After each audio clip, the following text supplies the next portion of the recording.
मैं प्रोफेसर उदय टेके। आज के इस लेक्चर में हम स्ट्रेटेजिक मैनेजमेंट की जो प्रोसेस है, उस प्रोसेस की जो स्टेप्स है, स्टेप्स नंबर 2 से लास्ट स्टेप तक डिस्कशन करेंगे। पिछले लेक्चर में हमने स्ट्रेटेजिक मैनेजमेंट प्रोसेस की पहली step, that is strategic intent, कि जिसमें विजन, मिशन और ऑब्जेक्टिव्स डिफाइन किए जाते हैं, उसके बारे में इन डिटेल डिस्कशन किया है।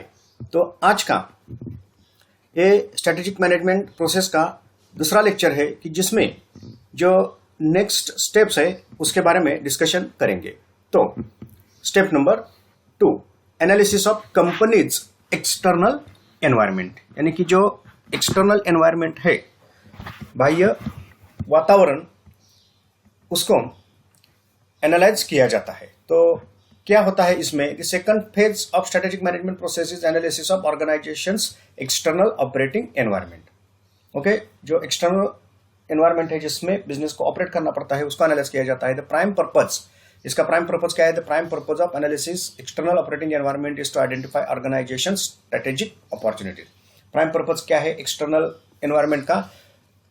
Identify strategic opportunities. अपॉर्चुनिटीज क्या है एंड थ्रेट्स। खाली अपॉर्चुनिटीज नहीं होती, जो थ्रेट्स है कंपनी के लिए, बिजनेस के लिए, कुछ जो रिस्क फैक्टर है कंपनी पर एक नेगेटिव इफेक्ट डालने वाले, कंपनी के जो ऑपरेशन है उसको एक जो उस पर एक लिमिटेशंस क्रिएट करने वाले जो कंपोनेंट्स है एक्सटर्नल एनवायरनमेंट में, उसको थ्रेट्स कहते हैं। तो उसको यहाँ आइडेंटिफाई किया जाता है। ओके, इन विच ऑर्गेनाइजेशन परस्यू, कि जिसमें यानी कि इस एक्सटर्नल एनवायरनमेंट में ऑर्गेनाइजेशन क्या करते हैं? Pursue it's vision, mission and goals, यानी कि ये विजन, मिशन और गोल्स को इस एक्सटर्नल एनवायरनमेंट में ही क्या किया जाता है? ऑपरेट किया जाता है। जो एम्स है, ऑब्जेक्टिव्स है, उसको अचीव किया जाता है। Sir, so the key environmental factors that affects on organizations are political. So organization पर यानी कि कंपनी पर या बिजनेस पर जो अफेक्ट करने वाले एक्सटर्नल एनवायरनमेंट के जो फैक्टर्स है, जिसमें कौन से इंपॉर्टेंट फैक्टर्स है कि environmental factors? Generally political factors हैं, लीगल फैक्टर्स है, then economic, technological, socio cultural and societal factors. ये कुछ जो फैक्टर्स है कि जो कि डायरेक्टली कंपनी पर क्या करते हैं?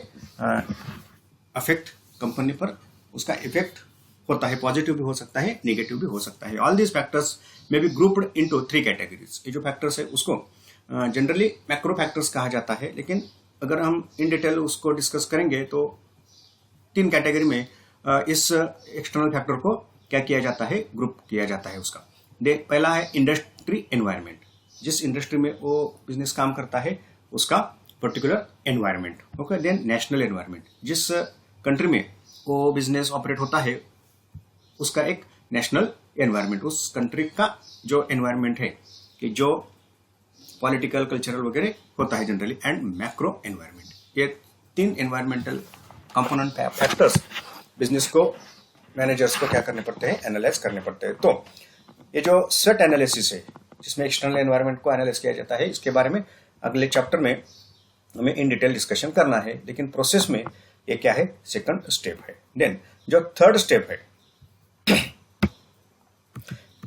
Step number 3, analysis of companies internal environment. अब एक्सटर्नल एनवायरनमेंट के बाद किसका एनालिसिस होता है? जो इंटरनल एनवायरनमेंट है उसका एनालिसिस होता है। ओके, अंतर्गत पर्यावरण। It is the third phase of strategic management process. The essential purpose of the internal analysis is to identify strength and weaknesses of organisation. So internal environment analysis का purpose क्या है? Essential purpose generally to identify strength and weaknesses of the organisation की खुद की strength क्या है और weaknesses क्या है। The internal environment of organisation consist of, internal environment में क्या होता है? Consist of variables that are within the organisation itself, यानी कि विद इन ऑर्गेनाइजेशन जो भी कंपोनेंट्स है, जो भी वेरिएबल्स है, उसका इस इंटरनल एनवायरनमेंट में क्या होता है? इंटरनल एनवायरनमेंट का ये पार्ट होते हैं। कौन से है? They are structure. जनरली पहला ऑर्गेनाइजेशनल स्ट्रक्चर, ये इंटरनल एनवायरनमेंट का क्या है? एक कंपोनेंट है कि जिसमें क्या होता है? अथॉरिटी होती है, रिस्पॉन्सिबिलिटीज होती है, लाइन ऑफ अथॉरिटी होती है, कंट्रोल पावर, ये कुछ ऑर्गेनाइजेशनल स्ट्रक्चर से क्या होता है, क्लियर होता है। देन कल्चर, ऑर्गेनाइजेशन का कल्चर क्या है, क्या रूल्स है, क्या रेगुलेशंस है, जनरली किस तरीके से मैनेजर सब ऑर्डिनेट्स को हैंडल करता है, सब ऑर्डिनेट्स मैनेजर से कैसा बर्ताव करते हैं, इससे रिलेटेड ये कल्चर के कंपोनेंट होते हैं। और देन रिसोर्सेस, एक इंपॉर्टेंट कंपोनेंट होता है रिसोर्सेस, यानी कि मैन, मटेरियल, मशीन, ये कुछ क्या होते हैं, रिसोर्सेस होते हैं। और इन रिसोर्सेस को ही स्ट्रेटेजिक मैनेजमेंट को क्या करना पड़ता है, यूज करना पड़ता है। जनरली इसको रिसोर्सेस क्या है, स्केर्स रिसोर्सेस होते हैं, यानी कि दुर्मिल इसको रिसोर्सेस को माना जाता है स्ट्रेटेजिक मैनेजमेंट में। तो ये 3 कंपोनेंट ये इंटरनल एनवायरनमेंट का क्या होते हैं, पार्ट होते हैं, उसको एनालाइज करना पड़ता है। बिजनेस बिकम स्ट्रांग, बिजनेस कब स्ट्रांग होता है, when it's all this 3 is balance, यानी कि अगर इन 3 में अगर बैलेंस है तो ये ऑर्गेनाइजेशन या फिर ये बिजनेस क्या कहा जाता है, एक स्ट्रांग बिजनेस होता है, अच्छा, इसकी कैपेसिटी अच्छी है ऐसे माना जाता है। The absence of all this और any of them makes the firm weak, अगर इसमें अगर कुछ कमियां है, ऑर्गेनाइजेशन स्ट्रक्चर अच्छा नहीं है, कल्चर में कुछ कमियां है, या फिर रिसोर्सेस ही नहीं है, ऑटोमेटिकली ऑर्गेनाइजेशन क्या हो जाती है, वीक हो जाती है। सो इसका भी इन डिटेल डिस्कशन कौन से फैक्टर होते हैं इसके बारे में हम अगले चैप्टर में डिस्कशन करेंगे। तो ये नंबर 3 की क्या है, स्टेप है कि जिसमें जो इंटरनल एनवायरनमेंट है, अंतर्गत पर्यावरण कहा जाता है इसको, उसको क्या किया, इसका विश्लेषण किया जाता है। ओके, देन नंबर 4, चौथी स्टेप क्या है, स्ट्रेटेजी फॉर्मुलेशन। अब यह स्ट्रेटेजी को तैयार किया जाता है। Strategy formulation is the development of long range plans for the effective management of environmental opportunities and threats. Environmental opportunity और थ्रेट्स को सामने रखकर ये लॉन्ग रेंज के जो प्लान है क्या किए जाते हैं, डेवलप किए जाते हैं, तैयार किए जाते हैं। In this step managers develop a series of strategic alternative to pursue. So manager इसमें क्या करता है, जो नंबर ऑफ स्ट्रेटेजिक अल्टरनेटिव्स है, यानी कि नंबर ऑफ स्ट्रेटेजीज, वो मैनेजर्स यहाँ क्या करता है, तैयार करता है। ओके, द अल्टरनेटिव स्ट्रेटेजीज में be global level, corporate level, business level and functional level. So particular level को सामने रखकर ये स्ट्रेटेजीज तैयार की जाती है। Global level, corporate level, business level और फंक्शनल लेवल की जो नंबर ऑफ स्ट्रेटेजीज है उसको यहाँ क्या किया जाता है, तैयार किया जाता है। Managers develop a firm specific model which will align, fit और match the company's resources and capabilities. So firm के रिसोर्सेज और कैपेबिलिटीज को सामने रखकर मैनेजर क्या करता है, एक स्पेसिफिक मॉडल है फर्म का, ऑपरेशन का स्पेसिफिक मॉडल क्या करता है, तैयार करता है, which will align, fit, match the company's resources. तो ये कंपनी के रिसोर्सेज को सामने रखकर एक स्पेसिफिक मॉडल यहाँ मैनेजर या मैनेजमेंट क्या करता है, तैयार करता है। Strategy should be help build competitive advantage. ये तो हमने देखा है कि स्ट्रेटेजी का मेन पर्पज क्या है, हेल्प बिल्ड कॉम्पिटिटिव एडवांटेज। जो कॉम्पिटिटिव एडवांटेज है वो कंटिन्यूअसली बिजनेस को मिलना चाहिए, ये स्ट्रेटेजी का क्या रहता है, पर्पज रहता है। ओके, सो ये जो कॉम्पिटिटिव एडवांटेज का मीनिंग भी हमें डेफिनेशन में देखा है। जो भी इंडस्ट्री है, उस इंडस्ट्री के नंबर ऑफ जो बिजनेसेस है, कंपोनेंट्स, कंपनीज है, यूनिट्स है, उसकी जो एवरेज प्रॉफिटेबिलिटी है, उससे भी अगर ज़्यादा प्रॉफिट किसी बिजनेस को मिलता है, किसी कंपनी को मिलता है, तो जनरली उसको कॉम्पिटिटिव एडवांटेज मिलता है, ऐसा कहा जाता है। सो स्ट्रेटेजी के थ्रू ये कॉम्पिटिटिव एडवांटेज क्या किया जाता है, एक बिल्डअप किया जाता है। Then strategy implementation. अब स्ट्रेटेजी को क्या करना पड़ेगा, प्रैक्टिकली उसको इम्प्लीमेंट करना पड़ेगा। After developing alternative strategies and selecting a specific strategy to achieve competitive advantage, strategy developers must ask manager to put into action. So ये जो स्ट्रेटेजी डेवलपर्स है, जिन्होंने ये स्ट्रेटेजी तैयार की है, अब वो स्ट्रेटेजिस्ट क्या कहते हैं, स्ट्रेटेजी डेवलपर्स का मतलब क्या है, स्ट्रेटेजिस्ट। अब ये क्या करते हैं, ask managers to put into action, यानी कि मैनेजर को कहते हैं कि वो इस स्ट्रेटेजी को क्या करे, पुट इनटू एक्शन, यानी कि इंप्लीमेंट करे। Okay, sometimes the existing culture, structure and politics policies may not support the strategy implementation. कभी कभी ऐसा भी हो सकता है कि जो एग्जिस्टिंग कल्चर है, स्ट्रक्चर है ऑर्गेनाइजेशन का, या फिर जो पॉलिसीज है, वो कभी कभी नॉट सपोर्ट, वो सपोर्ट नहीं करती स्ट्रेटेजी इंप्लीमेंटेशन को। सच केसेस, इन सच केसेस, अब इन सिचुएशन में क्या करना चाहिए, in such cases there are need to change them और modify them according to the requirement. So अगर ये पॉलिसीज बैकिंग नहीं करती कल्चर, स्ट्रक्चर, तो इसको क्या करना चाहिए, चेंज करना चाहिए या फिर उसको मॉडिफाई करना चाहिए as per the requirement of implementation of strategy. Manager should not pursue a strategy that does not suit the existing culture, structure and policies. Okay.